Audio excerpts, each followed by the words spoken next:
Assalamu alaikum, my dear students. I hope you'll be fine. Today we discuss the exercise number 1.3 and question number 6 are discussed in this lecture. The question are the sum of ages of father and son is 72 years. 6 years ago, यानी 6 years 6 साल पहले, the father's age was 2 times the age of the son. What was the son's age 6 years ago? Sons की as 6 year यानी 6 साल पहले कितनी थी।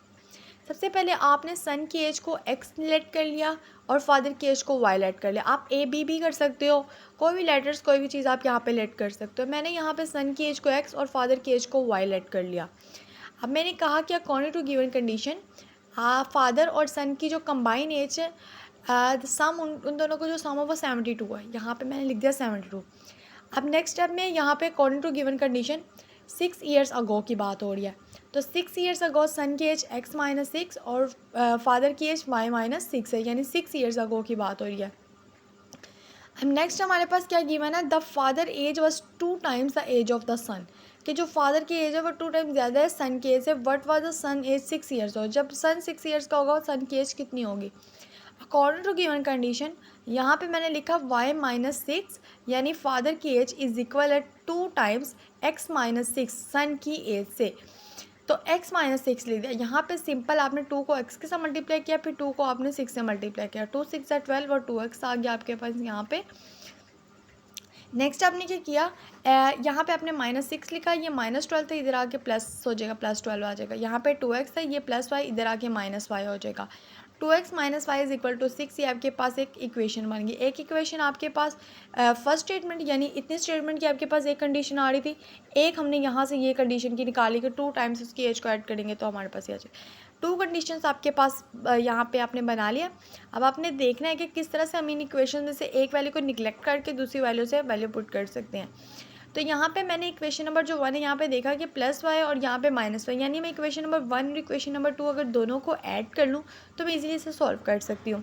मैंने इक्वेशन नंबर 1 और इक्वेशन नंबर 2 दोनों को ऐड किया, यहाँ से हमारे पास y निगलेक्ट हो जाएगा और यहाँ पे 2 और ऊपर हमारे पास क्या लिखा हुआ है 1, 2 + 1 इज इक्वल टू 3 आ जाएगा। 72 + 6 इज इक्वल टू 78 आ जाएगा। अब यहाँ पे जो 3 है वो आपके पास क्या हो रहा है, मल्टीप्लाई हो रहा है, तो ये 78 के नीचे आके क्या हो जाएगा, डिवाइड हो जाएगा। डिवाइड करने के बाद ये देखें 3 × 1 = 3, 3 × 2 = 6, 1 कैरी, 3 × 6 = 18 आपके पास आ जाएगा।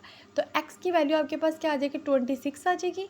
और सन की एज क्या थी आपके पास, सन की एज यहाँ पे x माइनस 6 था, आपने x की जगह पे ये वैल्यू पुट कर दी, 26 - 6 is equal to 20 years.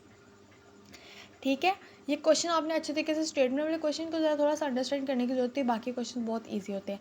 Next question number 7 है आपके पास गिवन है। क्वेश्चन नंबर 7 आपके पास क्या है, मिरहा बाउट आ टॉय, मिरहा ने एक टॉय यानी एक खिलौना खरीदा, उसकी प्राइस कितनी 1500 एंड सोल्ड बेचा 1520 में। व्हाट वाज द प्रॉफिट, आपने बताना है कि प्रॉफिट उसे कितना हुआ। सबसे पहले कॉस्ट प्राइस आपने लिखी, यानी जितने में उसने कॉस्ट जो उसकी प्राइस थी मतलब कि जितने में उसने ख़रीदा। सेलिंग प्राइस कितने में उसने बेचा, यहाँ पे प्रॉफिट निकालने के लिए हम ये फॉर्मूला यूज़ करते हैं सेलिंग माइनस कॉस्ट प्राइस। तो 1520 माइनस 1500, आपने इस वैल्यू को इस वैल्यू में से माइनस किया, आपके पास क्या आ गया 20, यानी उसको कितना प्रॉफिट हुआ 20।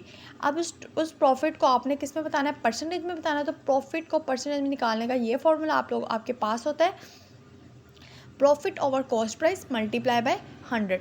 यहाँ पे हमने लिखा प्रॉफिट की वैल्यू लिखी, कितना प्रॉफिट आया था 20, कॉस्ट प्राइस कितनी थी आपके पास 1500 मल्टीप्लाई 100। यहाँ पे आपने इसको सिंप्लीफाई, इस वैल्यू को आप या तो इन दोनों को कट भी कर सकते हो या आप इसको इस पर डिवाइड करोगे तो आपके पास ये वैल्यू आ जाएगी और परसेंटेज का साइन एज इट इज़ आपके पास आ जाएगा। ये प्रॉफिट है परसेंटेज निकालने का फॉर्मूला। स्टूडेंट्स ये फॉर्मूला इंपॉर्टेंट है, एमसीक्यूज में अक्सर इस तरह के फॉर्मूलाज पूछे जाते हैं। कॉस्ट प्राइस और सेलिंग प्राइस की डेफिनेशन भी आपने अच्छे तरीके से याद करनी है, प्रॉफिट और प्रॉफिट परसेंटेज की डेफिनेशन भी आपने अच्छे तरीके से लर्न करनी है। ओके स्टूडेंट्स, अल्लाह हाफिज़। अगर लेक्चर अच्छा लगा करे तो चैनल को लाइक और सब्सक्राइब लाजमी किया करें।